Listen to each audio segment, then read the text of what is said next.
Welcome everybody. We'll call the meeting to order at 6:04 p.m. conveniently. It is March the 27th. This is the Imagine Girdwood regular meeting. We released the public draft at our previous meeting, and we're coming up towards the public comment deadline on Sunday evening. Anyway, let's do some introductions and welcome. So let's just go through the room and introduce everyone, or at least state your name. I will start, and actually, rather than Holly. Holly normally does this, so I'll go through and mention people. So my name is Mike Edgington. I'm chair of Imagine Girdwood. Amanda. Amanda Sassy, treasurer, Imagine Girdwood. Thank you, Mitch. Mitch Roth. I'm an at-large member of Imagine Girdwood. Thank you, Carolyn. Carolyn Brodeen, Girdwood resident. Hi, Tim.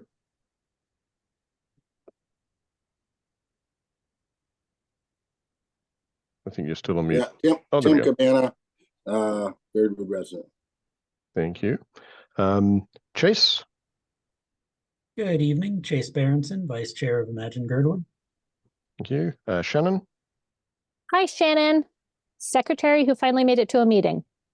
Sorry. Thank you. I'm back. Thank you.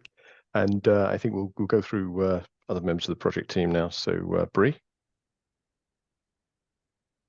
Hi, Bree Kiefer, landscape architect at Huddle, working on the updated land use plan. Thank you. Daniel. Hi, everybody. My name is Daniel McKenna Foster. I am a long-range planner in the municipality. Sorry, my video will turn on in a second, then I'll turn off, but glad to be here. Thank you. Shanna. Hi, everybody. I'm Shanna Zespian with Agnew Beck. And we also have Jackie iPhone.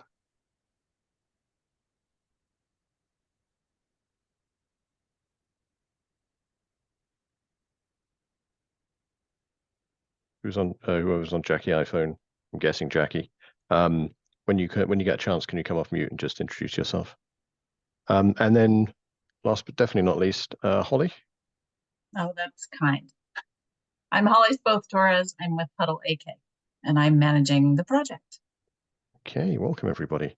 We'll do an agenda approval. You'll motion to approve the agenda. I'll move to approve the agenda. Thank you. Would anyone second? I'll second. Thank you, Chase. We actually have all our minutes ready to go. So thank you, Amanda, for helping there. I hope they link correctly. Yeah, January the 24th minutes. Most of these were there last time, but Amanda finished them off for us. So if you want to have a look through, I would entertain a motion to approve. I'll move to approve. Thank you, Amanda. Would anyone like to second? Mitch seconds. Thank you. I'll do this by assent. Any objections? Not hearing any objections, they're approved. Now if we can move on to the February the 28th minutes.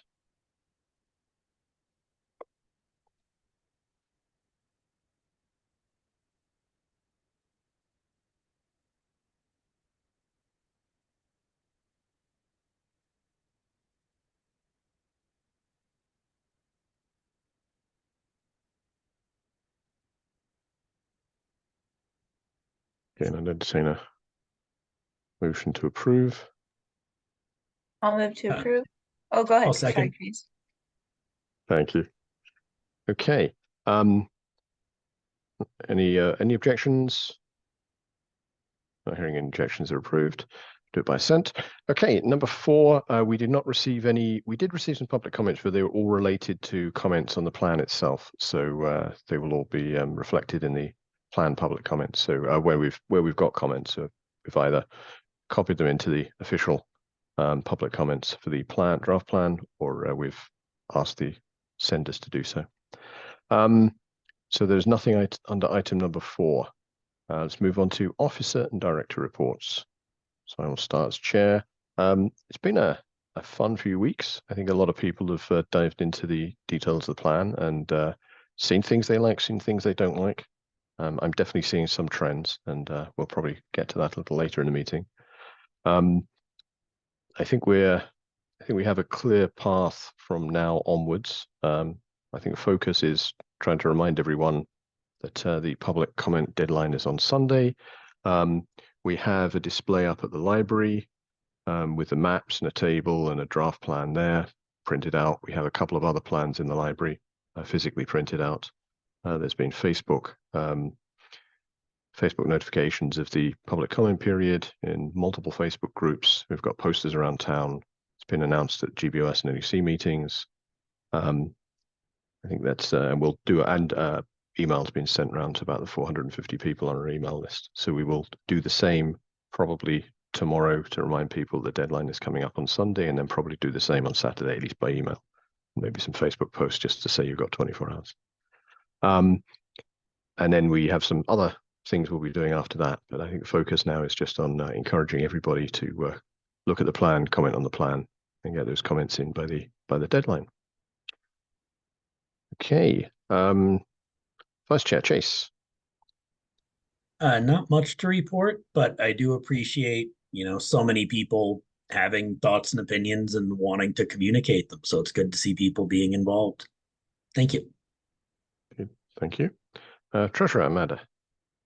Thank you. Just while I'm pulling this up, I think also that we have had a couple of community groups put it out in their newsletter about our comment period. So the Girdwood Nordic Ski Club, and I think the Four Valleys did too, if I remember correctly. I think so, yes. So that's good. Our balance as of today, I'm pretty sure, is $38,564.49, and the pretty sure is whether Huddle has received, let's see, invoice number 9, repayment. I don't see Holly. Yes. Okay. Yep, we've received all payments. Excellent. We are up to date then, and that is the total. So, thank you. Excellent. Shannon. I do not have a report. Welcome, but welcome. Thanks. Okay. And Mitch. No, I don't have a report this time. Okay. I think as Amanda was talking, I remembered as well. There's also been at least one, maybe 2 articles in the Turnigan News as well, with details of what we're doing. The public draft is out when the deadline is. Okay, let's move on to number 6. So we're just going to do a quick review and recap of the schedule and what happens next. Okay. I've said you huddle, but I'll answer any questions.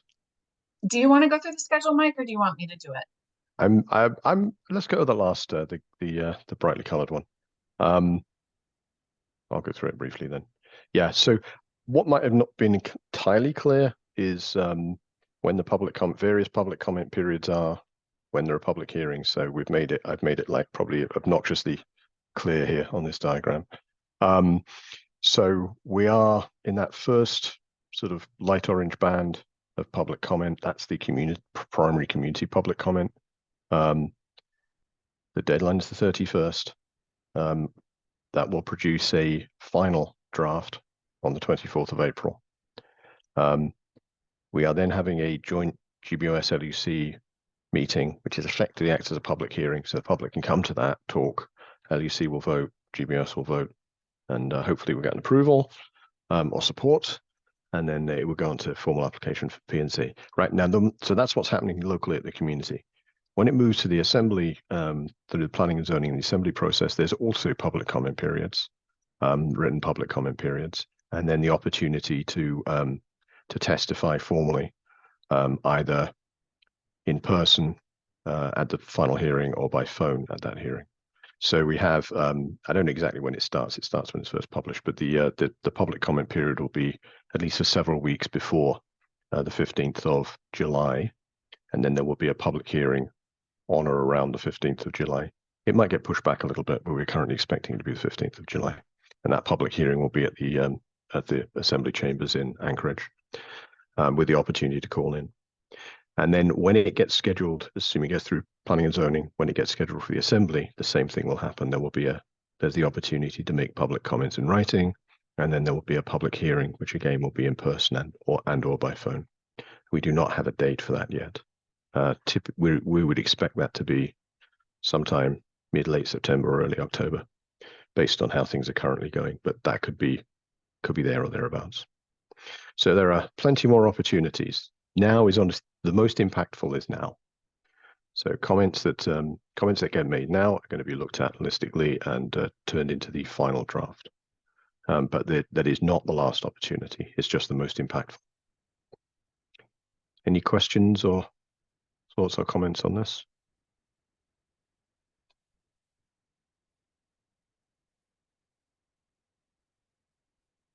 Okay. Was there anything else on the agenda there? If not, we'll move on to the next item. I'll check. Yep, public comment, public hearing. So we'll move on to item number 7, general Q&A. Holly, take it away. Okay, we'll start with Shannon. Or maybe Sorry, I raised it before. Are you going to give an intro, or sorry, I probably raised too soon? I am not going to give an intro. Okay. I think that most of you have heard me give the spiel, and I'm assuming most of you have had the opportunity to at least browse the plan a little bit, or a lot. So this is your opportunity to ask questions, get into any topics in more detail, that sort of thing. Okay. So my question is, and maybe you could just tell me what meeting this was recorded in, because I didn't find it today, but the form-based code and design standards, which is kind of new terminology, where would I find that to learn more about that? We talked about that on, was that the February 28th meeting? Yes. Yeah, February 28th. So I heard a little bit, kind of a little overview from someone, so I'll go back and find that again on that meeting. Who enforces those codes if we went that route? Who enforces Title 21? Well, okay, so Yeah. Bree, why don't you go over that a little? Why don't you go over form-based code a little bit in more detail, and then talk about how that works, like when somebody would go get a development permit. Okay, Bree can Sure. I might have, and I'll probably have maybe Daniel chime in too, since he's on the regulatory side of things and knows more details. But so what the plan is proposing for Girdwood. So right now, if you go to your section on what residential uses are allowed, it's listed out by housing type. So it says single family, duplex, triplex, fourplex. I think there's a list of like 9 or 10 different residential uses. And then from there, you can figure out like what all the standards are related to what's allowed. So if you have a parcel and you want to build a duplex, you have to see if it's permitted based on it being a duplex. So what this plan proposes is to really kind of look at that residential section differently. What we heard throughout the process is that the community loves the character of Girdwood and wants opportunities for more housing. So this is one of the tools to help achieve both of those goals. So instead of being really precise regulating duplex versus triplex, what this would look at is, okay, if I have a parcel, how much of it can be developed? How tall can the building be? How much natural vegetation needs to be preserved? And by doing that, you can set it up in a way that would achieve your characteristic goals, but it doesn't restrict the number of units as precisely as your current code does. So that's really the intent of it. And the way the plan is written is that form-based standard would be for the residential areas. And I think what I'll add to that is in terms of how it's regulated moving forward, this plan is really high level. the goal is to set the framework for policy making and how you want to write your zoning code. So for you, that's the Girdwood section, chapter 9 of Title 21. So this sets a framework to be able to rewrite those sections in a way that meets those goals. So when it comes to actually regulating it, once chapter 9 is rewritten to reflect what this plan is recommending, then when someone goes to build something, they'll have new standards to work from. So the permitting department at the city would permit the project based on those standards. And then there's also like code enforcement if someone doesn't follow the standards and build something anyway. So there's kind of different mechanisms. Did that answer the question? It did. I guess Shannon? I can, yeah. Okay. Do you mind if I elaborate on it? Yeah. And I will listen to that February 28th. So I did read all of the new land use categories. And so the low density is replacing the single family. And so that yellow section is going from single family to low density. And so that opens it up for potential duplexes, triplexes.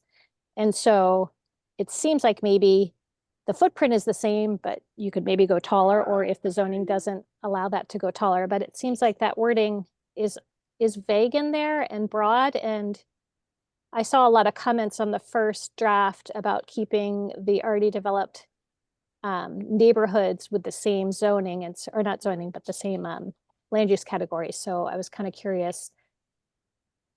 It seems like the definition is the same as the first draft. It just changed the name. And I noticed that Girdwood does not, people just kind of sometimes go Wild West. So although it might be saying that it's going to be regulated, it's actually not. And so having this broad definition could create just kind of lots of different interpretations of that broad definition. And then again, no regulation because no one's really regulating.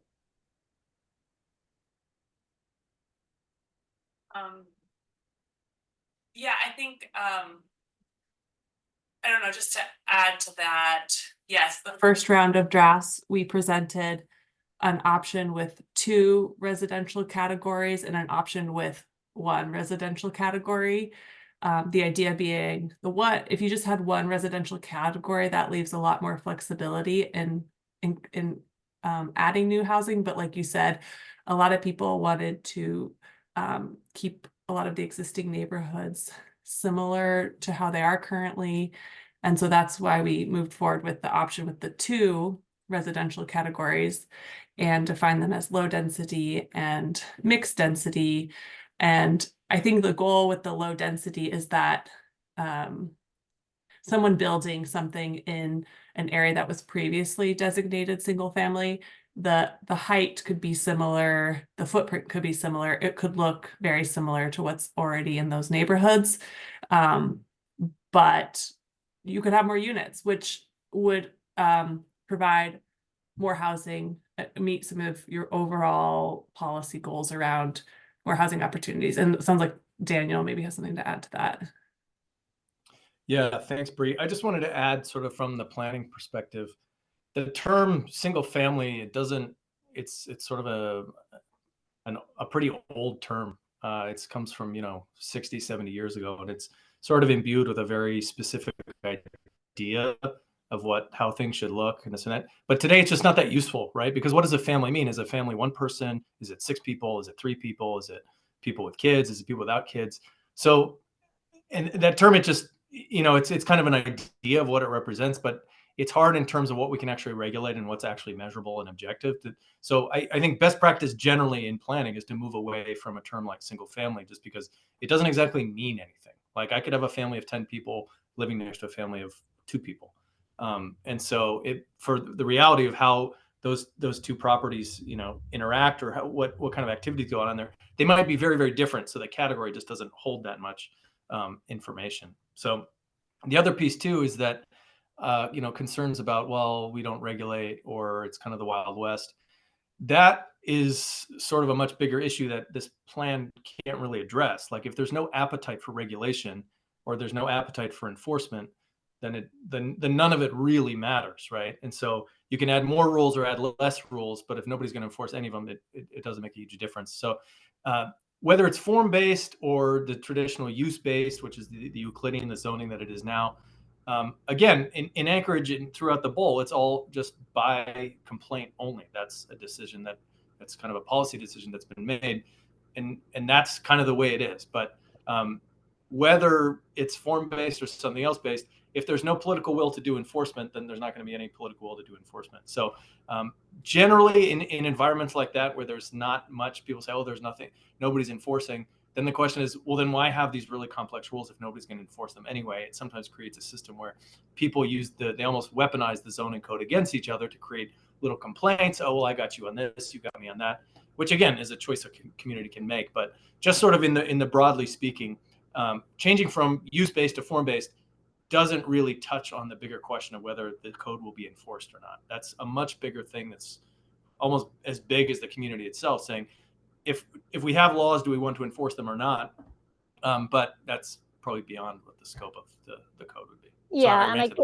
Yeah, no, I guess I understand what you're saying. I guess my it was more related to I live on a narrow road, let's say, and if we had more than duplexes, that would be difficult for pathways for emergency vehicles, et cetera. And so I'm wondering if beyond duplex, as such a broad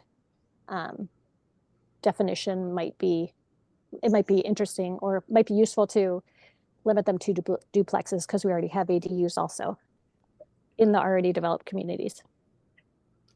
Go ahead. But, and I guess on that, I'd just say, when you say more than a duplex, what exactly do you mean? Because a duplex is just a building. A triplex. Okay, but so a duplex or a triplex, what exactly is the issue? Because a duplex is just a building, a triplex is just a building.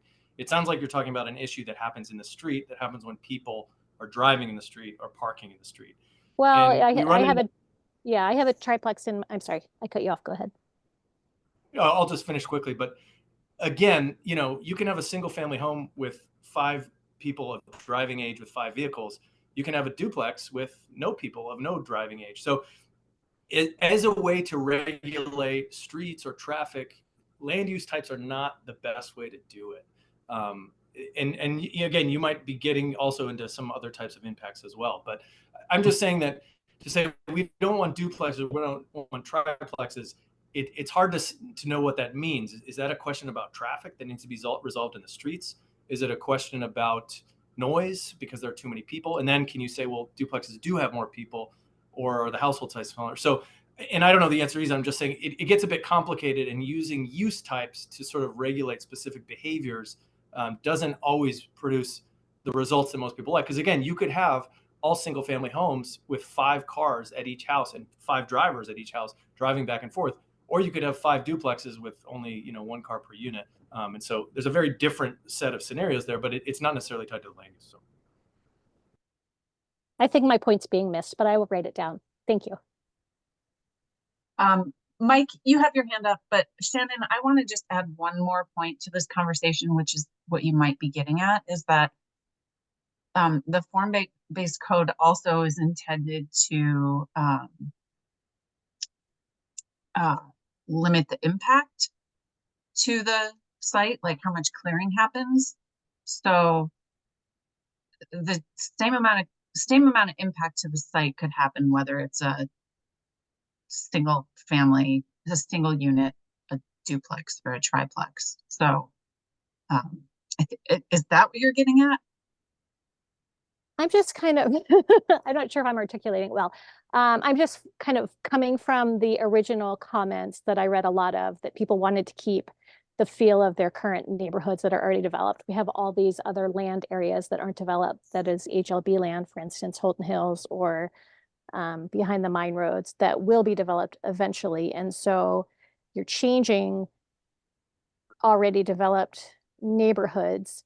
I have a triplex next to us, and yeah, it does increase cars. And you're right, somebody might not have a car, and maybe none of them have cars, but it does add traffic, and it also does add crowding of the streets, because sometimes you can't park in your driveway when there's a heavy snow load, and there's not enough places to put the snow if someone's on the road. So I know that you can't solve that, but you kind of can help it by pre-thinking.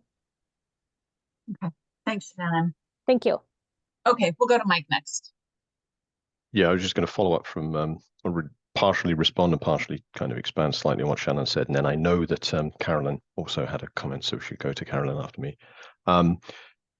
Yeah, I think the thing about parking, or the thing about road use and parking along the roads, is something that we haven't got a great handle on. I don't think we have a great way of dealing with that at the moment. We've been trying around the resort area to limit the amount of parking, put no parking along various sides, but that is kind of a bigger problem, and I think that's something that we'll have to, as a community, we'll have to find a solution to. But I guess perhaps a better example than Daniel gave is, we know there's plenty of housing here where, well, there's still some housing left, I should say, where it's a single family home, but there may be 6, 7, 8 people living in it who are working relatively low paid jobs at the resort or in retail sector, and quite often many of them will have cars, not all of them maybe.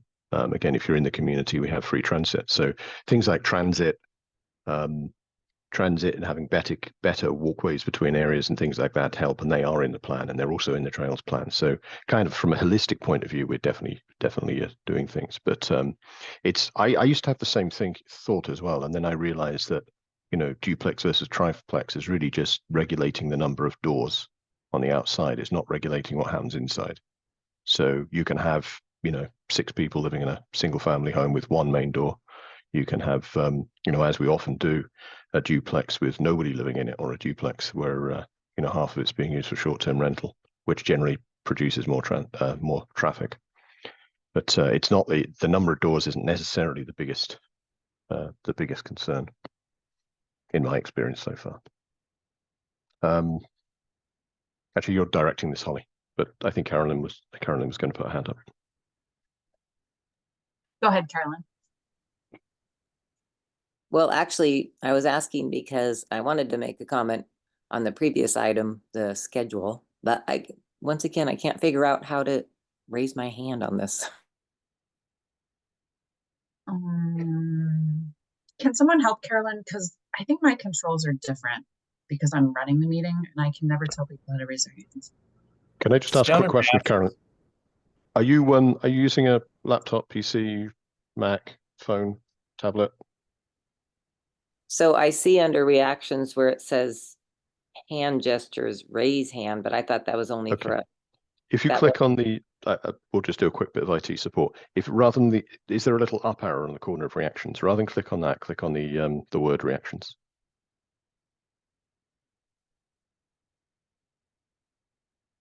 And if you do, there should be a raise hand thing at the bottom. It depends on what you're using. I'll send you a text and we can talk through that.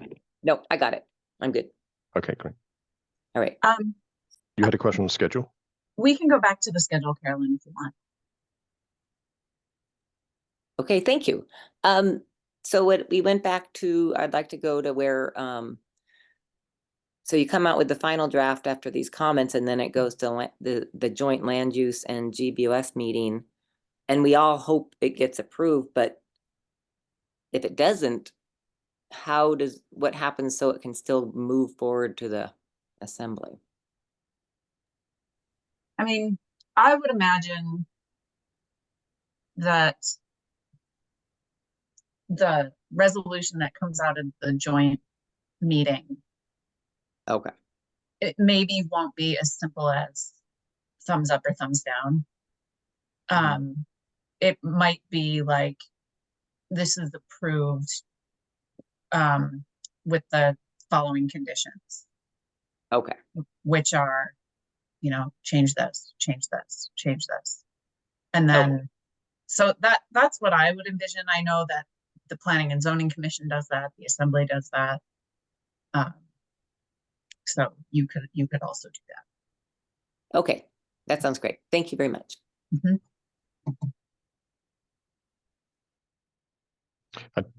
I'll add something to that answer as well. If the decision by the community is they do not support, it's a absolute no, do not support the plan, then we revert back to 95 plan for the next decade or two.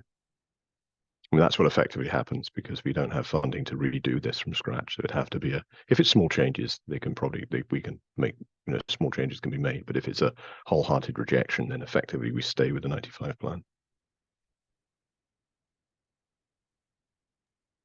Okay, thanks.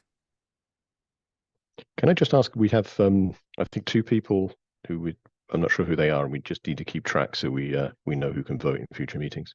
So there's a Jackie iPhone and an iPad 6. If you could just identify yourselves when it's convenient. Thank you.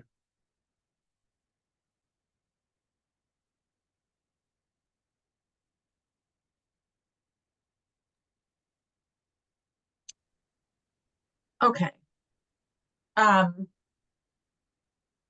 Any other questions or issues you want to dig into a little bit? Or a lot bit?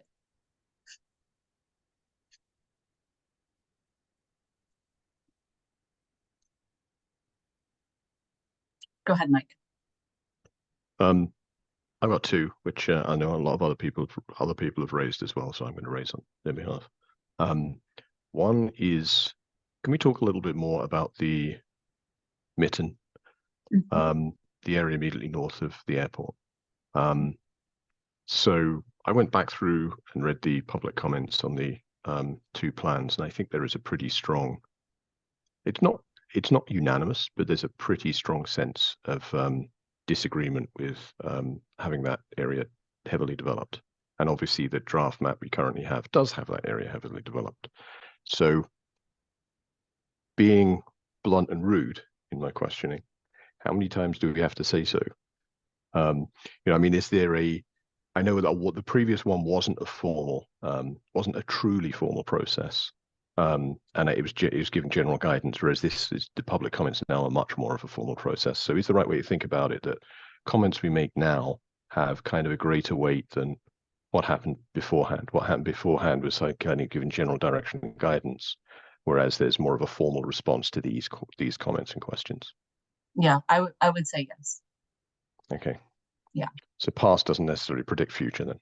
Yeah, and Bree can, we've responded to questions about this parcel a bunch of times so far, and Bree is happy, she's prepared and happy to walk through the thinking again. And again, like I said in the past 2 meetings, we encourage you to submit your comments if you don't agree with this line of thinking, but Bree's going to share that line of thinking. And should I pull the, oh, do you go want to ahead, share Holly. screen? Do you want to share? Yeah, I'll pull up the map. Okay, 1 second. Yeah, this is a great question that we've been getting a lot of feedback on, so this is good. Can everyone see the map? Okay, so I'm sure a lot of you are familiar with what we're calling the Mitten. It's this area right here, north of the airport, between Crow Creek Road and Arlberg. So, excuse me. Yeah, I think we, in trying to figure out what this land use should be, this is definitely a tough area. There's I think the two options we were exploring are open space and mixed use. In this map, we did move forward with mixed use, and a few of these the main reason is that so many comments were about goals for housing, and that aligns with your policies and your overall goals. And so every time we take away an opportunity for housing, that's like another opportunity lost. And not to say that there aren't other areas. So I'm not trying to say this is the only area. There's a lot of areas that have opportunities for housing. But in thinking about your development pattern and the shape that Girdwood takes moving forward into the future, as we expanded open space around the periphery, I think we looked at how does the core of the town allow for more housing, allow for more commercial opportunities. And so how we're seeing it is, we have some mixed use in here, but all this area is quite developed. So if mixed use and more residential is expanded to the north, how does that work across the valley? And I think we're seeing this as an opportunity to tie the area on the east and the west together. That's aligned with the 95 vision and other planning documents. This was a designated resort previously, which would have allowed mixed use. And then our understanding too is that HLB is working with developers on putting in housing. So I think knowing that there's potential for housing there in the short term, especially relative to other sites that wouldn't have the same, would have bigger infrastructure costs potentially. That was really kind of what we were getting at. And a lot of the comments we're getting are to change that to open space, but we are getting some comments that people like it as mixed use because they see opportunities for housing. The major conflict here, though, is the proposed trail network. I think but keep in mind, it's a really large area. In the narrative, we do speak to that. Any development in areas with proposed trails needs to prioritize trail connectivity. So the idea would be that development there would maintain a connected trail system. So we're visioning it as an opportunity to maintain that and kind of create a cohesive core while expanding open space areas outside of that. So again, ultimately it was to provide more housing, but we're open to all the comments we received and open to your thoughts. So I'll leave it at that. We'll go to Shannon first and then Dan. So I think the good thing is that we have the benefit of having Huddle be in our trail plan and our land use plan. And so I feel like there's a lot of history there. And so that area was such a big community kind of source of contention because everybody wanted it. Everybody wanted it for trails and people wanted it for primitive and everybody wanted it for recreation. It took hours and hours and days and weeks and months to figure out just what kind of recreation because people are so passionate about that area. And I'm wondering if any of that data could be used to kind of solidify comment for that area to remain as recreation.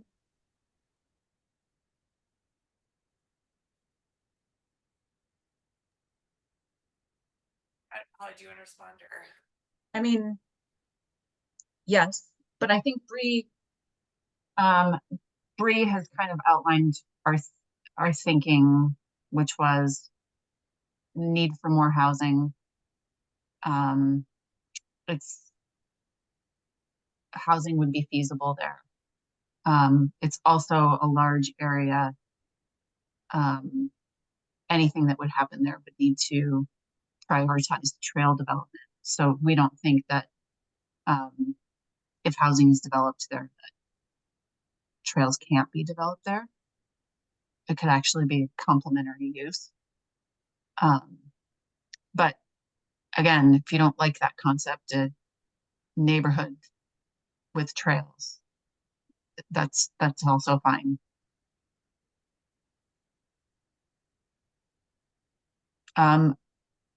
Okay, Daniel, did you lower your hand? Yeah, I can speak at the end, but okay. I still have a general comment, but I'm ready to go whenever. So okay, we'll go to Mike and then Carolyn, and then Jackie, and then we'll come back to Tim. I'm going to talk about the same area, but take a different perspective. So I'm going to assume for the moment I hate trails, hate open space, don't like trees.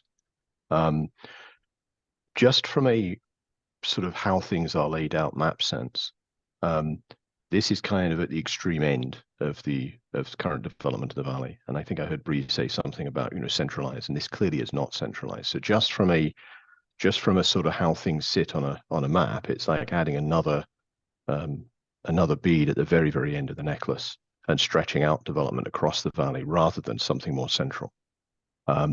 So just from that perspective, it seems an odd priority. I mean, I know that the land would be owned or would be acquired by an entity with access to capital, but it just from a mapping point of view and from a layout point of view, it seems to sort of stretch the community further and make transportation links a little harder, et cetera, compared to something central.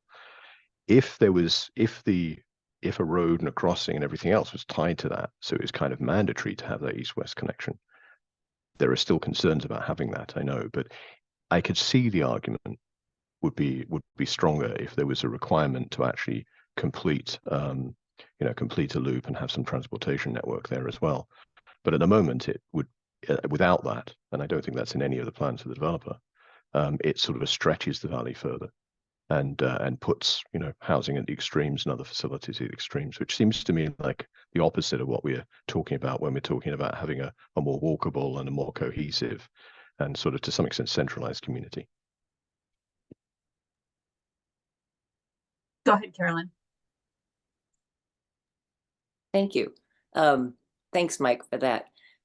So I mean, I know you're not really missing the point, but when you keep saying that we can have houses and trails, it does feel like you're missing the point. This is an extremely beautiful, gorgeous section of wilderness that is like within literally a 10-minute walk of the resort, but you feel like you're out in the middle of nowhere. And I just think it's so valuable as it is. And as time goes by and more people are coming here, it's going to be recognized more and more of the value as it is now. And as far as the housing, I don't know, I still don't understand.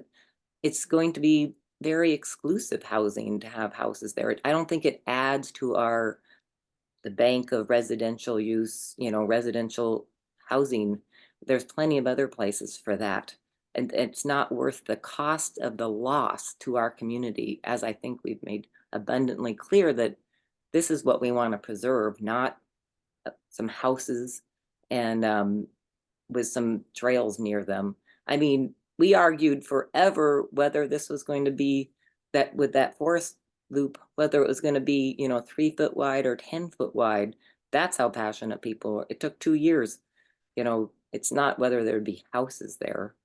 And as far as the history, this is going to be resort. It says it was resort. That was for that was when the whole Upper Valley was recreational reserve or commercial recreation reserve or whatever it was, so that this could be the base of a whole new entity coming into the valley for a resort. I mean, the history doesn't even, to me, make sense now that everything else is now open space. The history of that original resort designation doesn't even, it's a moot point at this point, I feel.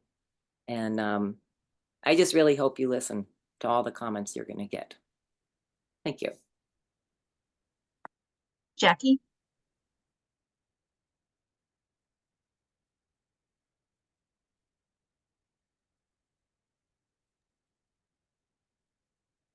Jackie, if you have a question or something, you need to come off of mute.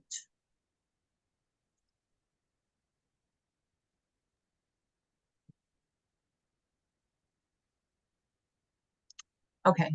Daniel, did you want to add a comment?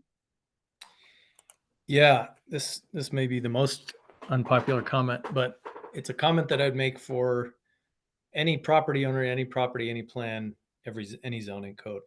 I think actually it looks like I have low bandwidth, so I'm going to turn off my camera.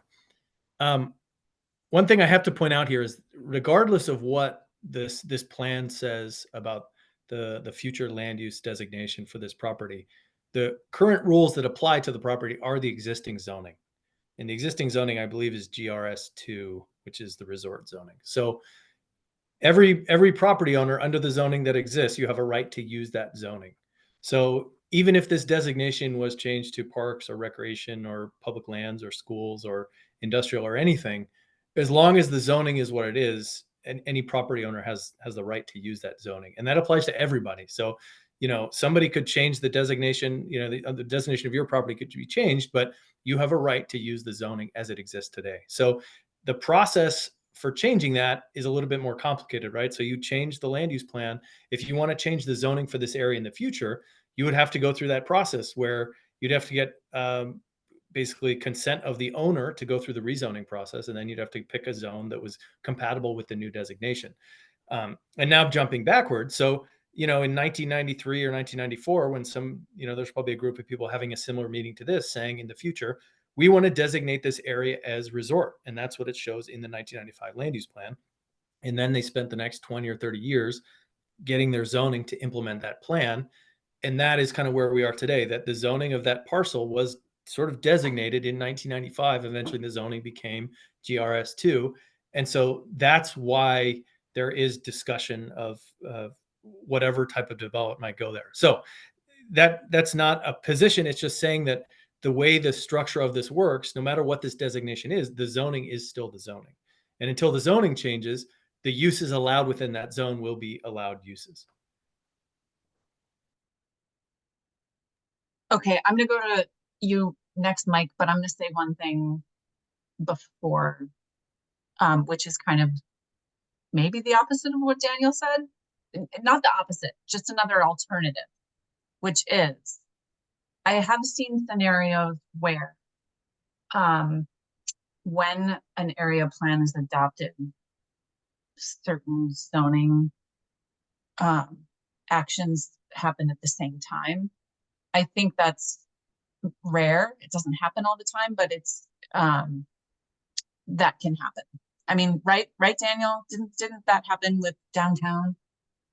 Or what plan did that happen with recently? Rezones and comp plan changes can go together. Yeah. It just, whatever the rezone is, it has to be supported by the comp plan. So yeah, if that was to happen, I'm trying to think how the process would be. It'd basically be like, okay, here's the Girdwood comprehensive plan being updated, and there's a rezone piece attached to it. If Right. that's contingent on the community. Okay, thanks. We'll go to Mike and then we'll go to you after that, Jackie. I was gonna. Well, hold on. Why don't we let's let Should we go Jackie first? Yeah, let's let Jackie go. Go ahead, Jackie. Go ahead, Jackie. Hi, I don't know if you can even hear me, can you? We can hear you now. Oh, perfect. Thank you. I've been in IT hell for the last little bit. So I apologize. This is Jackie Graham, and the person that has the iPad that you don't know is Ken Graham. He's listening into the meeting as well. I missed the last few minutes because my phone was not cooperating, but what I would like to say is I think it's really important that you made a comment a little while ago about if you don't want housing and trails, then that's something. I don't remember what your response was, but the point is that no, we actually don't feel that trails and housing is what we want in that area. Carolyn Brodeen is correct when she said that it is an area of unbelievable beauty that is right here in Girdwood, close to the hotel. And why mess it up with some housing when there's plenty of other spots around that you could do that? Kirk Hossel called into the Board of Supervisors meeting last night or Monday night. I was listening to it, and he has a very successful tourism business, and he made some incredibly good points about how trails and wilderness and outdoor recreation are huge for business and huge draws for tourism and very sustainable and successful. And I just want to say I totally support what Carolyn Brodeen said a few minutes ago. And what Mike is saying is, why spread it out?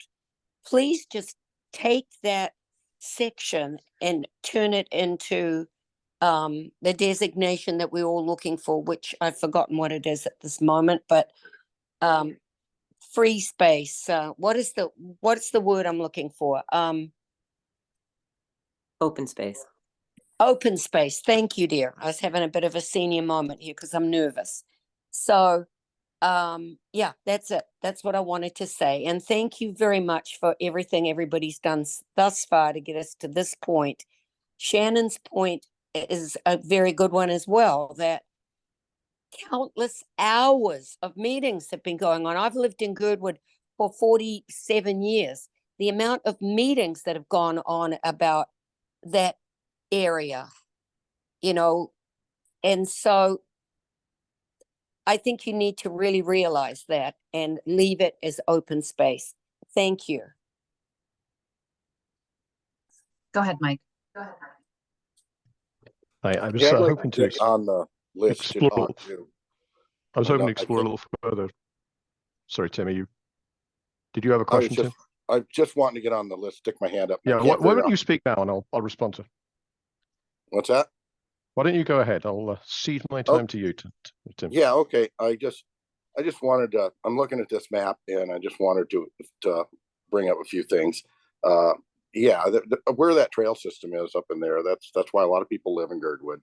And, I'm a developer and I'm not for developing that area. So, I mean, there is other areas that are going to be easier, less troublesome to develop. Let's just put it that way. I mean, you start a war up there trying to develop that. So, I just don't see that going well. And then on other things, you're looking at this, if we're, I'm trying to develop my property, which is smack dab in the middle of Girdwood. And I've commented several times and I went to GBOS and I went to land use and I asked to have that access road taken off my property. And here it is running. If you look at it, it's going directly across the middle of my property. My little orange, you can see the little red trail right across the property. When there's 1, 2, 3, 4, or 5 different muni roads it could connect to and not go across my property. And yet somebody either at the meeting, maybe this is Daniel's input, I don't know whose input this is, to not allow this to stop going across my property. But, and it's, 22 years I've been working on this. And when I first bought the property, I went in to talk to Tom Nelson. He says, oh, well, we'll deal with it. Well, 22 years later, still have not dealt with. And, and it's just I got all this property right smack dab in the middle of Girdwood, and I'm struggling to develop it because there's this giant, pathway right through the middle of my property that isn't even, you can't be done anyway because of the wetland rules. I'm trying to get a wetland permit for 3.5 years, going on 4 before I get this permit probably.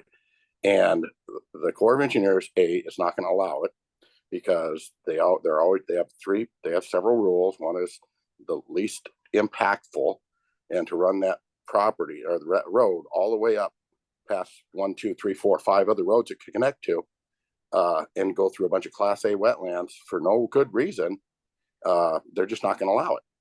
And the second reason is, everyone's talking about, wow, we got to do more development. We got to have more housing.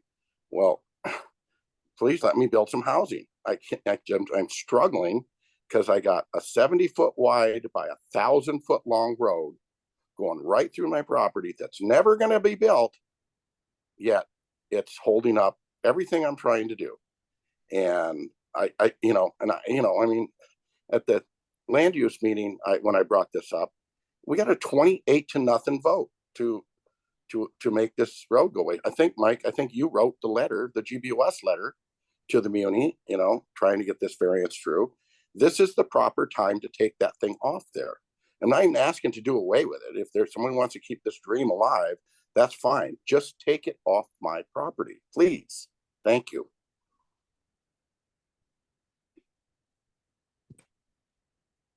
Okay, go ahead, Mike. Thanks. I think I did write that letter. It was a while ago. Yeah, so I want to just circle back to a couple of things Daniel said. And I also blame Daniel for everything.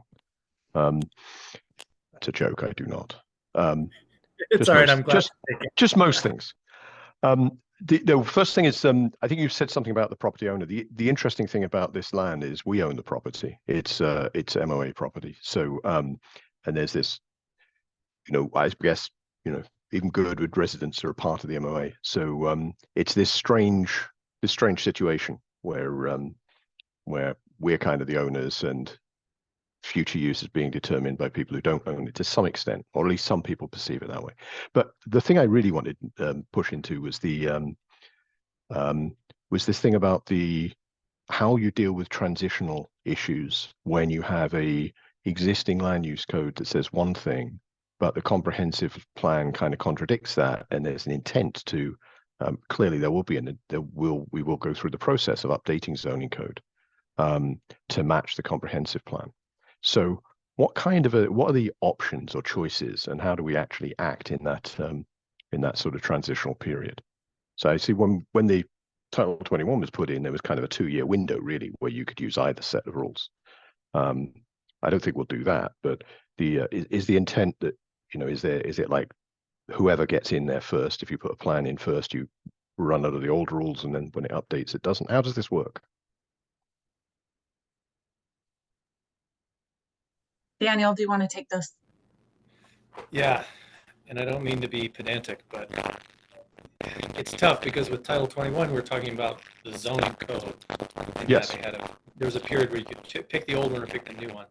When it comes to permitting, permits are approved or given based on what the zoning allows. It's not. Yep. I don't think permit techs ever look at the comprehensive plan. So, hold on 1 second. Is anybody else getting feedback, Daniel? Yeah, Daniel. Yes, I was getting a lot of crackling. I don't know, like shake around a little bit, or I'm on mute. Or I have a microphone. Let me plug that in. Okay. So I'm gonna put my supplemental question in before Daniel even gets to answer the first one. I mean, I agree, the zoning is what matters, but some of the procedures like conditional use don't just look at zoning, they also look at whether the intent, if it's not a completely allowed use, are consistent with the comprehensive plan. So that's where you get this situation where you can put something. So let's say this passes, I don't know, let's say October the 1st. So if a development happens after October the 1st, you can end up following zoning rules, which are based on the 95 plan and were implemented 2005. But if you're doing a conditional use of something which isn't permitted by right, but needs to go through this additional set of questions, one of those questions is it consistent with the comprehensive plan? And if the comprehensive plan says absolutely categorically it's not consistent, then what do you do then? So there is kind of almost like a veto under some circumstances when it's beyond permit by right. That's the way I see it. But you're the professional and I'm not. Am I still echoing? That sounds good now. So yeah, you're right. If it opens up to a different process, maybe a site plan review or major site plan review or conditional use, then yes, it does. It is the sort of umbrella of scrutiny gets a little bit bigger. But I'm looking at the use table on page 9-37 of Chapter 9 and looking at what's a permitted use in GRS2, and it's stuff like single family attached, 2-family, townhouse, fourplex. So yeah, if somebody's building multifamily 4 to 8 or 8 to 20 or greater than 20, yes, they would go through a different process at which time the new adopted comprehensive plan guidance would most likely weigh in. But again, mixed use is also a permitted use. So it really kind of comes down to, I guess, what the uses were and whether it was one of the uses that went in under the permitted or a conditional or advanced site plan review or something like that. So at the risk of getting very nerdy, I think there's also a requirement that any development there has to go through an area master planning and possibly even development master plan. And that process does require looking at the comprehensive plan, if I remember correctly. So I think even if it's permitted use because it's in a GRST2 zone, I believe there's a requirement to look at the comp plan. Also, sorry, go ahead, Holly. I think that's the use. Mike, you're probably right. It's the use specific standards, and I didn't get that far. Yeah, right. So we basically there is a chance that this is going to get complex, and I don't know what the general process is for that. So I just wondered if. I also think there's another layer of complexity too, because it's not, the parcel we're talking about is not in private ownership. Yeah, it's public still. It's still public. So I think if it were already in private ownership, it would be maybe a little bit more challenging, but Anyway. Go ahead, Carolyn. I guess it just occurred to me as I was listening to you, when you said it was already zoned for mixed use or to be built on anyway. If you, I don't know, when you gave us scenarios A and scenario B, you had it as open space. So obviously it's a possibility, you know, it's not a gone conclusion that it could be open space, because otherwise it wouldn't have been offered in scenario B.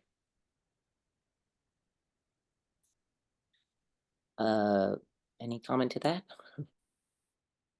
Maybe just to add to what Mike and, oh, Holly, you're mute. Go ahead. No, you were gonna say something much more intelligent. Oh, I feel like as the three of you were discussing, you kind of got to that, like, yes, okay, so moving forward, we make this open space. How does it actually become open space? Well, because it's public land, there's probably an easier path forward. There is an easier path forward to making it open space than if it were privately held. Then gets really complicated, and like kind of goes more to what Daniel initially said, which is like the owner has by rights with their current zoning. But I think because it's HLB land, there's kind of more mechanisms at play to make it open space. Thank you. Go ahead, Shannon. I just wanted to say I really like that vegetative buffers that you put in. I think that will ease when there's a new development going in behind a already developed community. I think that's going to ease some stress by having that buffer there.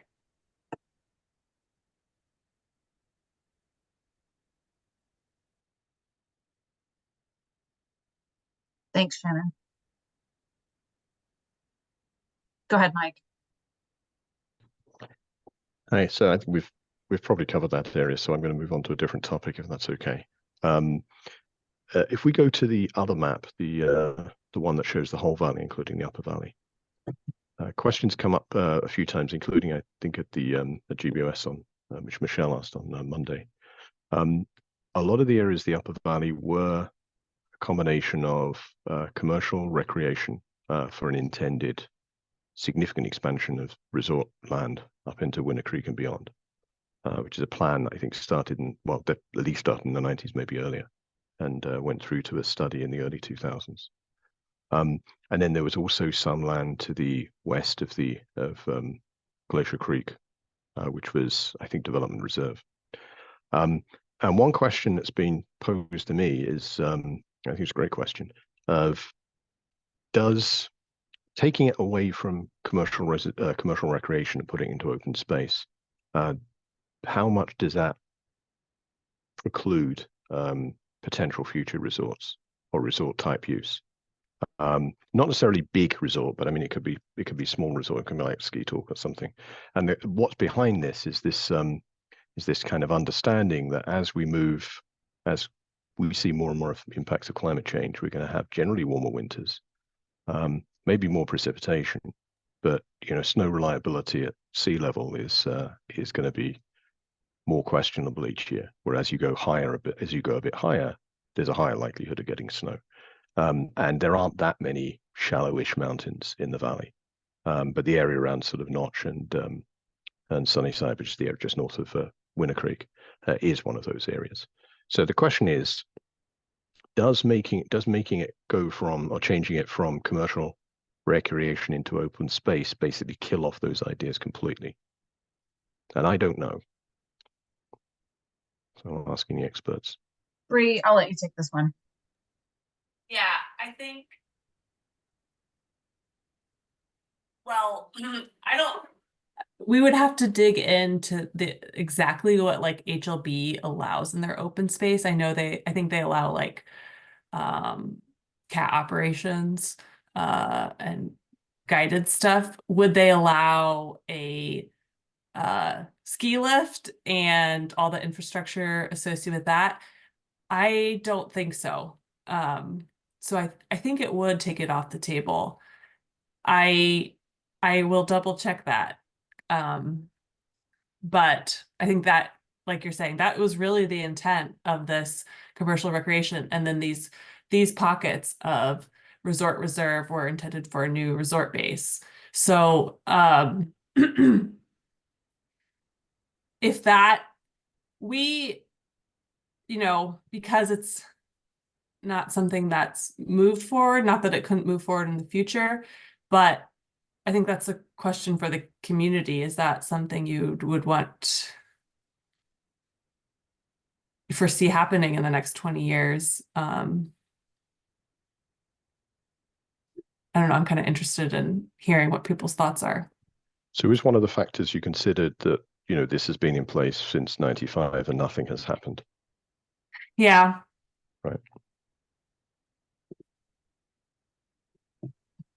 I'm also interested in you said about HLB. So HLB is supposed to follow this plan, not the other way around. So, I understand why it matters, but I mean, we can put something in here that HLB would have to change their policy if they're going to be consistent with this plan. So it's, we need to remember we're in the driving seat effectively for this. I guess to add to that, if you wanted to allow resort infrastructure and open space, then you open that up to other areas and if you're okay with that, that's okay, but just keep that in mind. Is open space special in the sense of the other categories might have more than one zoning associated with them? Does open space have to have exactly one, or could it have two? So going the other way, could we actually specify areas under kind of zoning rules that says, I hate to use the phrase, but this area is a natural space and has zero development or almost zero development, not even significant infrastructure for recreation, whereas other areas could have a slightly higher level of infrastructure, not necessarily major roads and buildings and large development, but maybe a tow rope isn't, and etc. I mean, just wondering is there something special about open space, or is it just another category? Well, I'll answer that, Mike, because I think that, well, I guess there's two answers to that. You could have two categories for that for sure. However, I feel like the way communities typically deal with that is you have a park plan that identifies certain types of parkland based on the park plan would identify that, like natural use parks, community use parks, neighborhood use parks, special use parks, that sort of thing. That makes sense. Thanks. But the last thing I'll say though is because a lot of the land that you have that you consider open space isn't in the Parks and Recreation Management Authority necessarily, it's managed by HLB, you're kind of in a complex situation there because your park plan wouldn't then, so it's more complex than just doing park plan. In principle, it's still a municipality though. Yeah. And then I was just gonna add kind of like two scenarios. So one scenario is that this gets added back into the map and you keep it on the table. Or scenario, that's one. The second scenario is that you keep it as open space. And then in 10 years, someone's like, I really want to develop this as resort.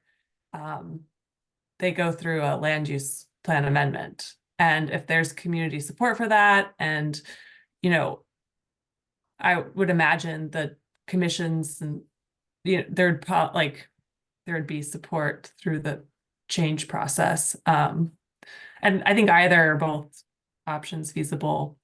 Kind of, yeah, curious what your guys' preferences would be.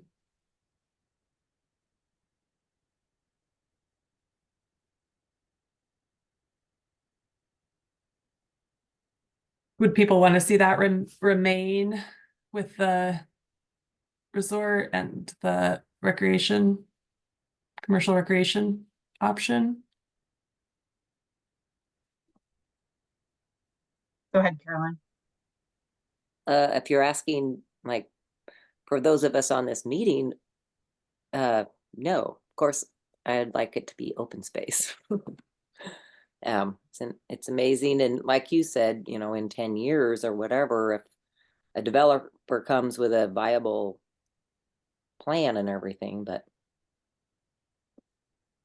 I mean, anyway, no, I liked the way it's now open space, if you're asking. Thank you. Go ahead, Shannon. I think if you added something that wasn't in the comment period based on this meeting, that would cause an uprising. So I would say no. I guess we did receive a comment on this in the comment period to change it.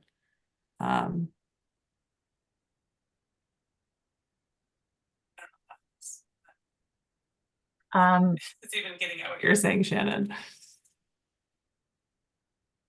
Anyway, go ahead, Holly. Sorry. It's okay. Go ahead. That must be Deb.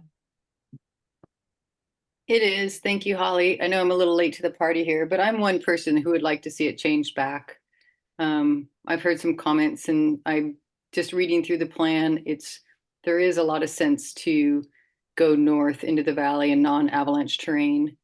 It's really the only direction that commercial recreation can expand. So since the question was asked, I'd say I'm one person that on this meeting that would like to see it change back. Thanks. So, Bree, wasn't there a road that went along with it? Yeah, that was brought up at the GBOS meeting. There's been some planning work. I think there's ideas for like mixed use and a whole resort. So it would include, well, the concept at the time would have included kind of all the infrastructure associated with the base of a resort. Not that it doesn't sound like that's necessarily what Mike is getting at. But that's just what the previous concept was.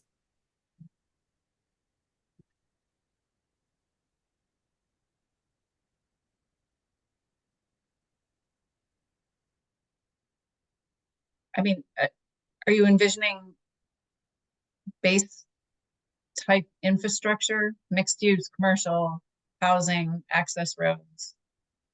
Are you just envisioning ski hills? Or like what's the vision here? Because that it means a lot. Is that a question for me, Holly? It's for anybody, Or because right. Yeah. I think the way I'm not representing anyone here. I'm just people have asked me questions, and I'm trying to since they're not in this meeting, I'm trying to ask the questions that would elicit this kind of discussion.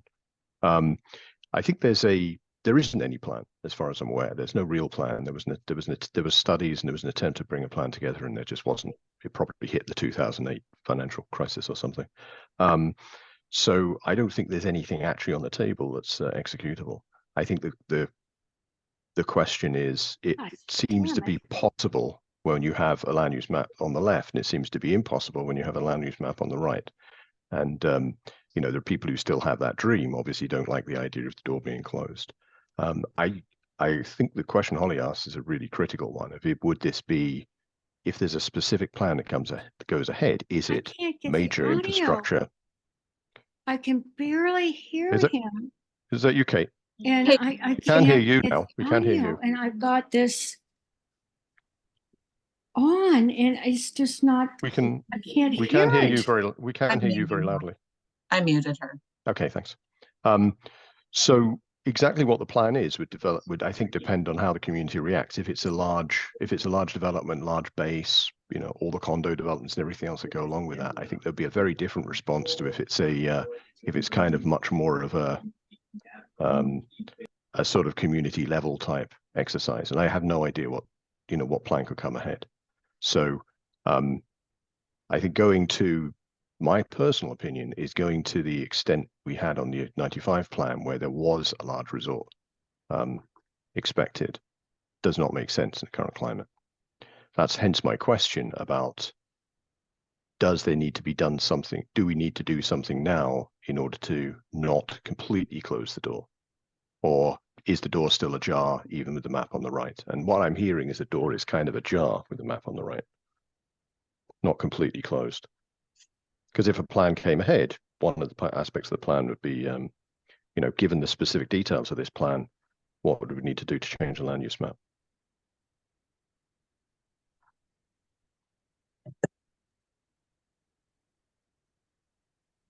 I think there would be, I do think open space creates a somewhat of a bigger hurdle because then it sets like a precedent that people don't expect development.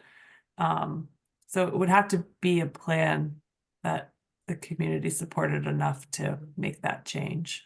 But open space does allow kind of trailheads and roads and access and recreational infrastructure. So I guess it's at what point it stops being recreational infrastructure and starts becoming, you know, major development. Yeah, I think, there's a blurry line there. Yeah. So it depends on the details of a specific plan, I think, or a specific proposal, I should say. Okay, thank you.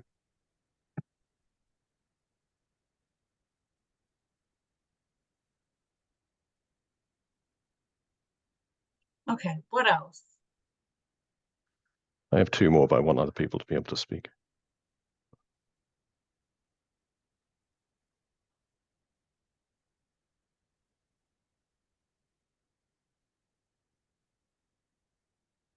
Go ahead, Carolyn.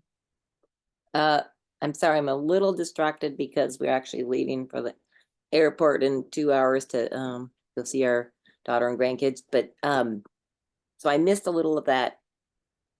If it's designated open space, is that was your question, right, Mike? If that just locks it up, or if it allows... Yeah, basically, I mean, what is there I mean, you can make a change to the land use map, and that does happen. It's a higher hurdle than working within the land use map. But the question is, you know, even what's the parameters of open space? Could there be two types of open space was kind of one of my questions. And it sounds like there's some flexibility here. And, you know, we can look into it further. It doesn't seem to me like if we followed the plan if we follow the map on the right, it completely kills off any possibility of development there. A proposal could still come ahead or still come up, and it could, if it's, you know, if the community supports it, et cetera, it could still go ahead. It doesn't completely close it off. It also it does mean that area would be by default open space. I mean, whatever open space means. Right. Okay. So yes, I strongly support it remaining open space at this time. So, or actually forever. So thank you.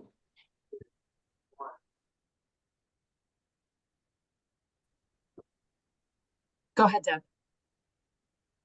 Again, I apologize for being late to this meeting, and I'm assuming this is the general question and answers about the comprehensive plan that we spent like a really long time already talking about the mitten. Do you want to add to that?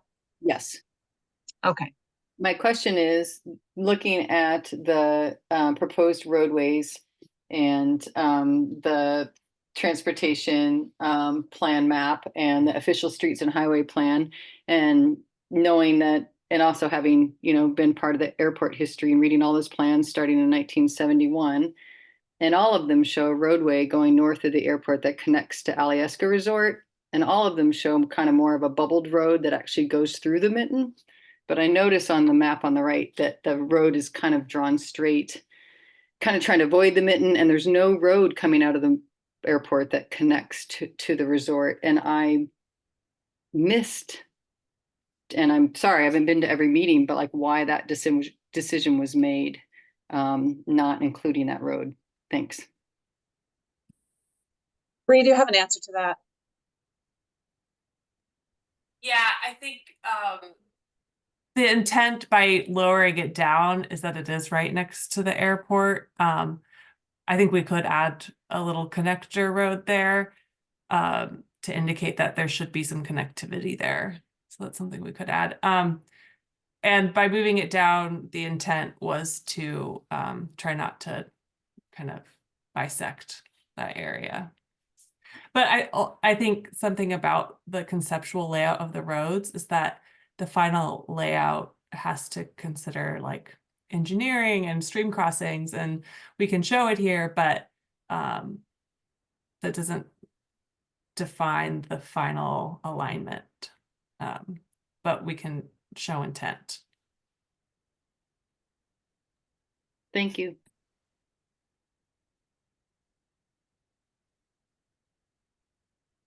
Okay.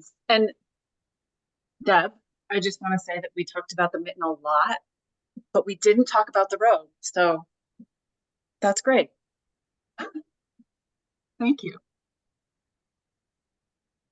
Do you want to say more? Just one thing more, because I feel like for me, just kind of as somebody that's on the, perimeter of this all, that I feel like the collaboration that needs to happen between HLB and the community and perhaps a developer and planning and all of us kind of puts the same, like right now there is a road shown of a potential developer, or there is, 3 maps I'm looking at that you guys thankfully have included in this plan, and then other plans, including things for the railroad. So when we go to vote on the new kind of updated Girdwood comprehensive plan, I feel like what's being proposed or what's being talked in the past or what's a possibility definitely should be on the map, because it is, and you're right, it's like a lot of us know it. When you look at it in Google Maps, there's only really one place that you'd want to cross it. And back when there was, the development by CPG, and that was voted down actually by Girdwood in 2006, for a possible hotel and helipad there. It was voted down because the road didn't connect to Crow Creek. So they're just knowing the history and kind of looking at the roads that are laid out in it. Like I appreciate you guys allowing question and answers, because when I'm looking at it with a closer eye, I feel like I have more questions than answers. So thanks for taking the time. Appreciate it.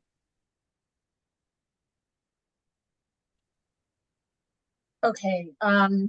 Mike, do you want to move on to another topic area? Yeah, I think I said I had 2 things, but one of them's been covered. So there's only one more question I have. And again, it's not mine. It's something that other people have asked. So the area next to Alyeska Basin that's in yellow, that we can go to the zoomed in map probably. The large area to the between the creek and the existing housing.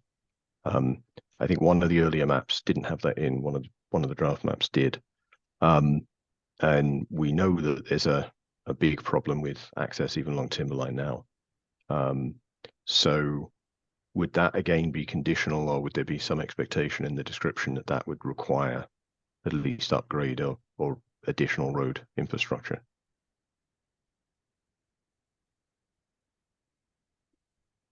You want to? Is that, you want? and is Go that the sort of thing that can be mentioned in the map? So I mean, if this area, is not necessarily a strict condition, but as part of the narrative, there is definitely an issue with access to Alyeska Basin South rather than north, because we basically have one access road, which, as we recently discovered, carries about 2,500 trips per day.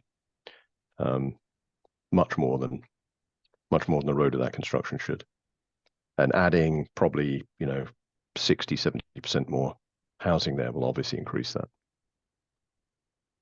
So is it reasonable in this plan to basically say this is an area, but it would require these additional infrastructure changes before it could be developed?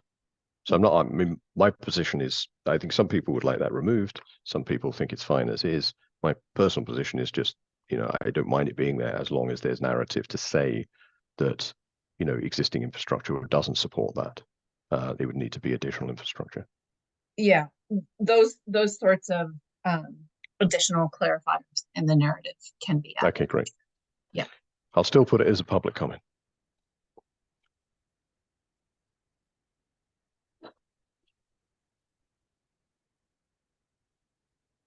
I think that's my list done anyway. Thank you. Yeah, thanks for bringing other people's things to the table too. That was great.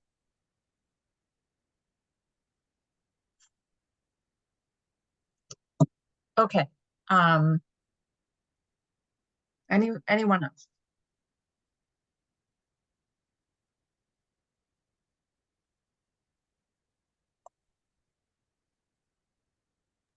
Hello, hey, this is Tim. I still can't figure out how to put my hand up. Can I talk about that road a little? The one you talked about before? Yeah, well, no. Or Timberline. What I want to talk about is that the potential emergency access road, and I've talked about this before, where that road could be built from Alyeska or from Seward Highway up into that yellow area. Doesn't need to go past the yellow area, And then you could have a gate there that connects to one of either Virgin or any of those roads right there that are already built. And then you would have your emergency access. And then you would also have access to that huge area of potential, residential housing or more housing, and it wouldn't have to come down Timberline. Although, I see what you're saying. Understand, I'm not for running it past there all the way to my property, but I have no problem, and I think it's a very good idea to run it to there for the emergency access. I see what you're saying. But this makes no sense to go past the yellow area into those Class A wetlands, which they're not going to allow anyway. And so no one ever did take up why. This has been brought up, and no one's saying, well, yeah, maybe we can do away with the north end of that road. Is that just not an option?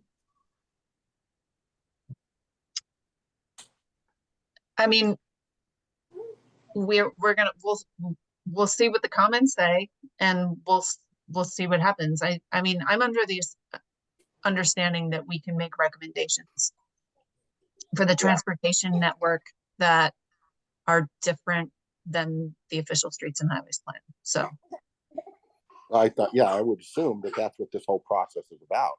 And so, I've been, years, this was quite a few years ago that I brought that up to GBOS and land use, and I plan to take it to the assembly too at some point, because of the problems it's causing me, and so, and it's overwhelming. There might be a few people, but 28-0 vote in Girdwood. If you're not going to listen to that, what are you going to listen to? What is it going to take if almost a complete majority, if somebody doesn't, and just not me, but the entire community doesn't want that road going all the way through there and connecting, then what's the point of all this public process?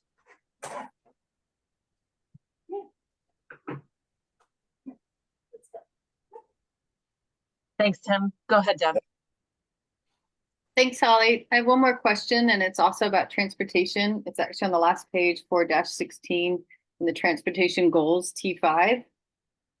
And just reading right from it, just one of the goals, T5, is to maintain the Girdwood Airport as a valuable community asset. And it says, revise current standards in the airport district to remove use restrictions that limit opportunities for appropriate development adjacent to airport runway. And I'm wondering if you have any details or comments about that, and what we're specifically talking about removing restrictions, or what restrictions that the DOT has that the community or a developer or somebody wants to see adjacent to the airport runway. Thanks. Oh, you're going way back now. Mike, do you remember the discussion around this one? Yeah, well, not all of it, but I remember some of it. I think this was, what we noticed is that the GA zoning was very restrictive and basically allowed a very limited number of things. Now, since then, I've learned a lot more about what the state's opinion is of the value of our zoning and other things. But what my recollection is that the airport is an area that could be sort of potentially used for some light industrial as on top of purely aviation, if it's either aviation adjacent or closely related. And that was kind of part of the discussion of, are there things that could work at the airport rather than the industrial park? Is it a way of, as long as they're not contrary to an airport, is it a way of kind of increasing the amount of light industrial use? And I think at the time there was concerns about access. So, in the future, if there's better access to the airport, for example, from the north or from some other thing and not through a neighborhood, then that's the point at which those questions become relevant. But it wasn't about, I don't think it was about kind of putting a housing development on the airport or anything like that. It was very much about things that are consistent with the use of the airport, but making better use of the space for the benefits of the community overall. Copy that. Thanks, Mike. I'll just add that how this plan addresses that is that the airport use and industrial uses are now in the same category. So if someone wanted to rezone a parcel at the airport to be an industrial use that was permitted at the airport, this plan gives more flexibility to that.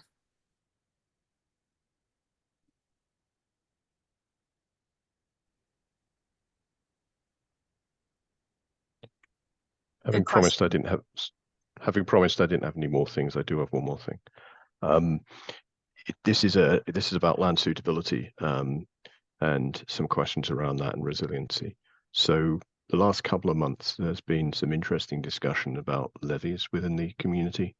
Two major ones, one between the one on the west side of Glacier Creek between the railway and the road and the highway, and another one around Town Square. And it appears both of these are kind of have unknown providence.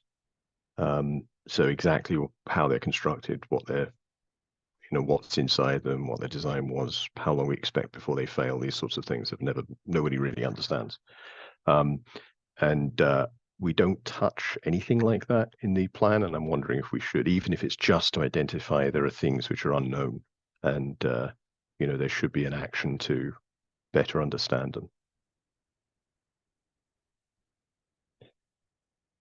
So it's a bit like the tsunami issue that came up relatively late in the process. So we got more information, and that's been very valuable. And there might be a few other areas. The other area I think we could possibly consider is the avalanche mapping. I don't think there's a seismic mapping at all for Girdwood. It looks, when I look at the Muni mapping, it looks like we're in low danger. But then when you look at the details, there's just no information at all. It was never done. So we don't have we have now a tsunami. Some tsunami hazard information. We have zero seismic information. And the same with avalanche. The avalanche data comes from about 40 years ago. And while most of the mountains are the same shape, the expectation, what we expect to be, what precipitation we expect every year is quite different, and it's going to change even further in the future. So things like this, of stuff we don't know now, but perhaps we should do, I think it's helpful if they're brought out in the plan as well. I think that's something we can do because the first thing, I believe you have somewhere in the vision goals and policies, I don't have them at my fingertips right now, but we talked about community safety and resiliency, protecting you from flooding, fire, climate change, that sort of thing. Yeah. Also, I think that so the short answer is yes, those things can be added. And I also think that we have to have, they can be added. So maybe be specific in your comments about that, Mike. I will. Okay. I will. Now I'm done.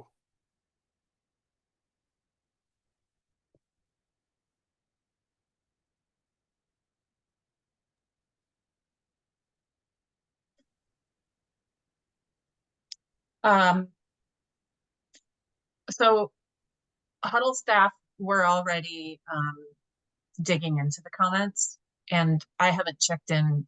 We've had a staff person working on them the past couple of days, and I haven't checked in with the staff person. But Bree, do you know how many we have? Do you know? Last I checked, a bit over 90 individual comments. Okay. I don't know the number of people, but I imagine we'll get a slew of comments in this next few days. When we did the maps back in October, I think we had more than half the comments came in the last 48 hours. Yeah. Some in the last 7 minutes. What mine was about. But I'm doing early enough in this time.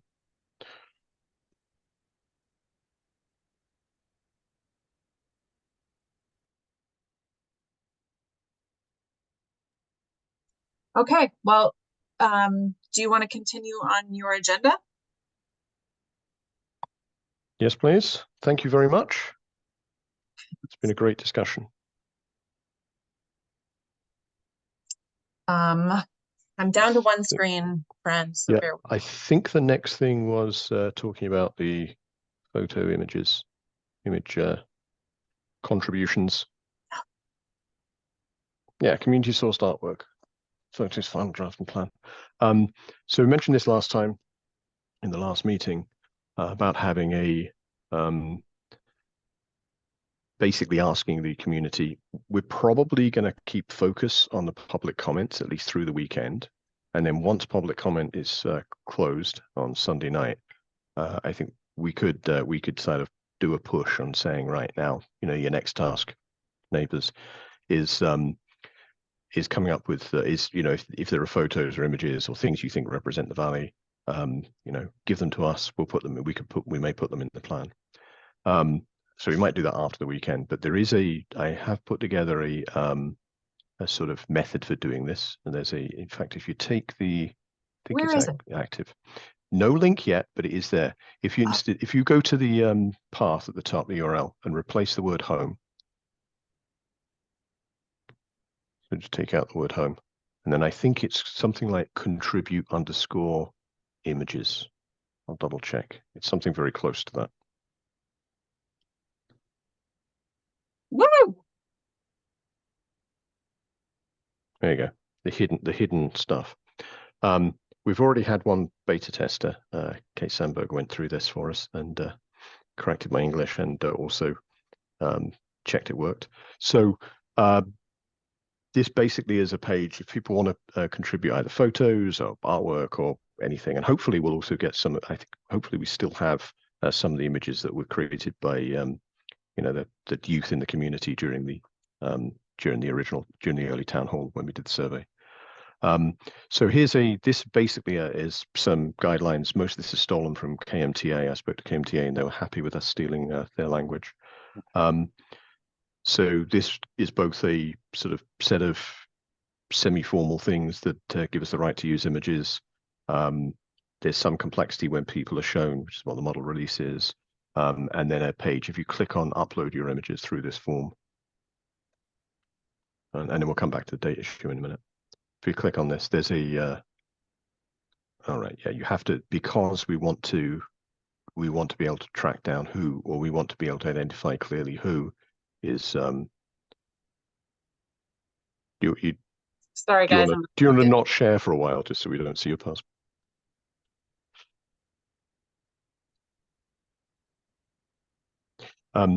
Yeah, so I'm just going to quick demonstration of the form. It's relatively straightforward, and maybe Kate can vouch for that.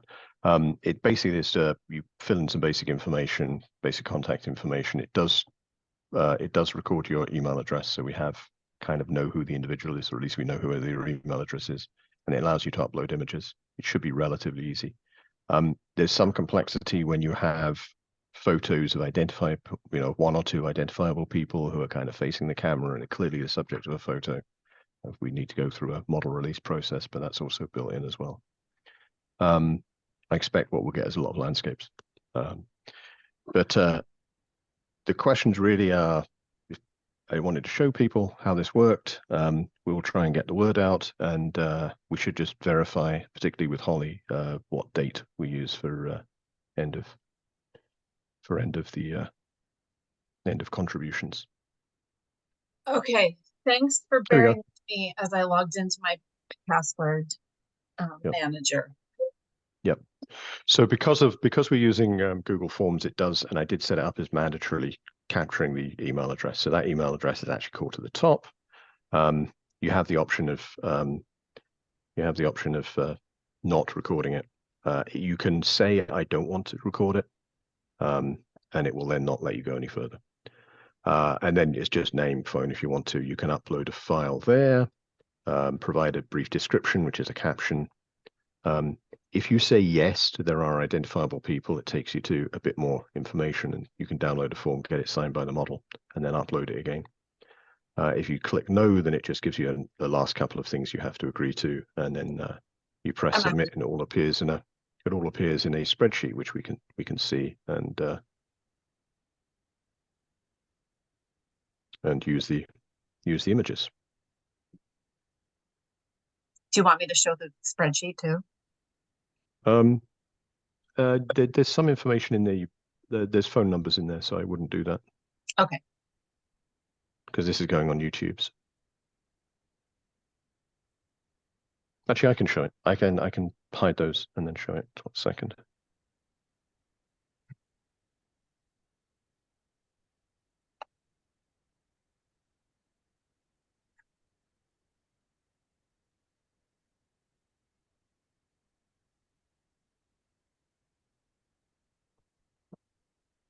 Yeah, I'll share my screen.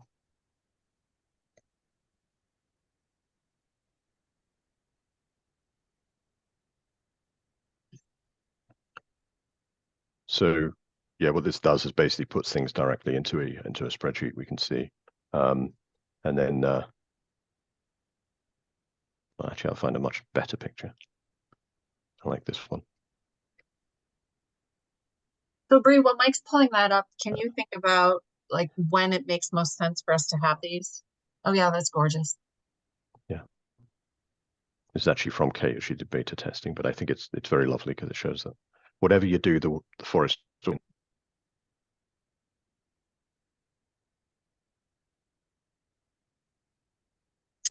Yeah, I'll that's some thought. Hi, I'm back. I don't know what happened there. Anyway, I just wanted to give a very brief demonstration of this form. Hopefully, it's relatively straightforward to use, and hopefully, it's useful both to it's easy to both submit things and it's easy for the project team to use them. So I just put in a date of April 14th as a guess. What makes sense, project team? Okay. I'm gonna pull up this again.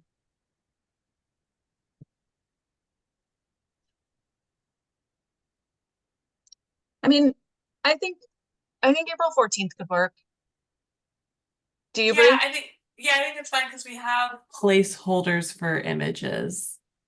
Yeah. So yeah. That works great, Mike. Okay, so we can, and what I've said in the what I said as draft language is, there may be images can be used throughout the document, wherever it makes sense to the project team, and then we'll have at least an image at the beginning of each section and on the cover, and we will have a small selection team. I think I said 2 people from Imagine Girdwood plus Holly to make that final decision on what the cover photo and the section headers are. And there's other things we could do around this. We could print one out and give it to the person who gets the cover photo. There's other things we could do as a group if we want to, but I think for the moment it's basically about people submitting images they think represent a good representation of the valley, and then having this, as I think Collie said it really nicely at the last meeting, that one thing that characterizes this plan is how much the community has been in the driving seat and how much it's been driven forward by the community, and having the images contributed by the community is just part of it. Is another part of that sort of general overview and narrative.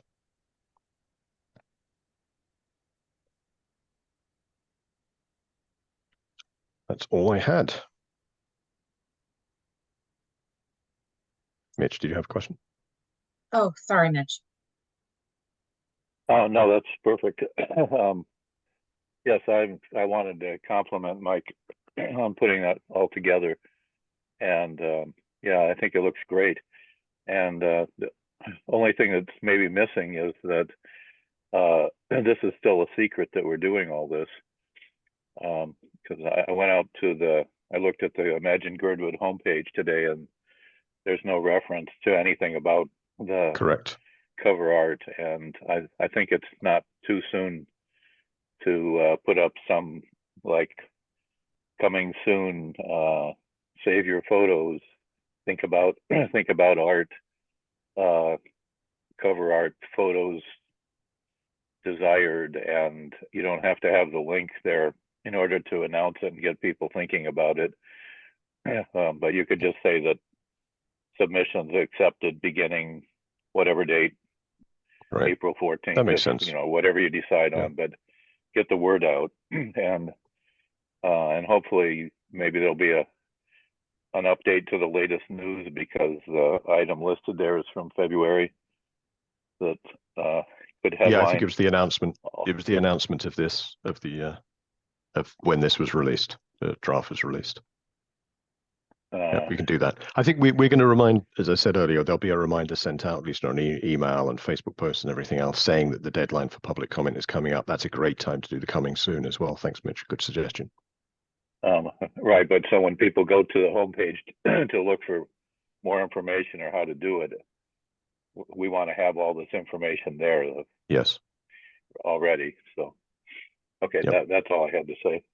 I'll change Good the job. banner at the top as well. So once we've moved from the end of public comment, as soon as we get beyond the end of public comment, then the banner will be about the artwork at the top. Okay. All right, thanks.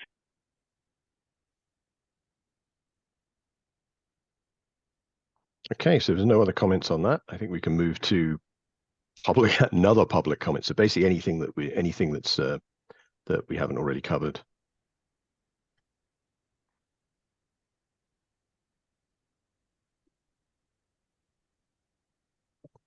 Okay, I'm not hearing or seeing anything. Speak now if there's other issues you'd like to bring up. Okay, if I'm not hearing anything, so let's move on to future meetings. I think last meeting we were unsure whether we would need a meeting in April. I'm thinking that because there's a final draft, we're expecting it's not an accident. April 24th was the date for final draft. That's actually the date of our next meeting. So last time I personally found it really useful to have the sort of document released and that the draft document released during the meeting, so we could sort of see it and initial thoughts could be discussed and some questions could be asked. I feel it would be useful if the same thing happened with the final version. So if the project team is comfortable with that, I think we should keep the April 24th date and just have it as kind of, the unveiling of the final draft or the publication of the final draft. Yeah, I think that's great. So we'll keep the April 24th meeting for that purpose. And then there will still be the GBOS LUC meeting, which is really just dealing with the comprehensive plan. So that will be the only topic of that joint meeting on the 29th. Okay. I think that's it. Unless there's anything else anyone has, we can move to adjourn. Thank you again so much to the project team and to everybody who's participated. This is it's exciting getting to this point. Agree. Thank you very much, everybody. Thanks, everyone. So, Thank you. I'll move to adjourn.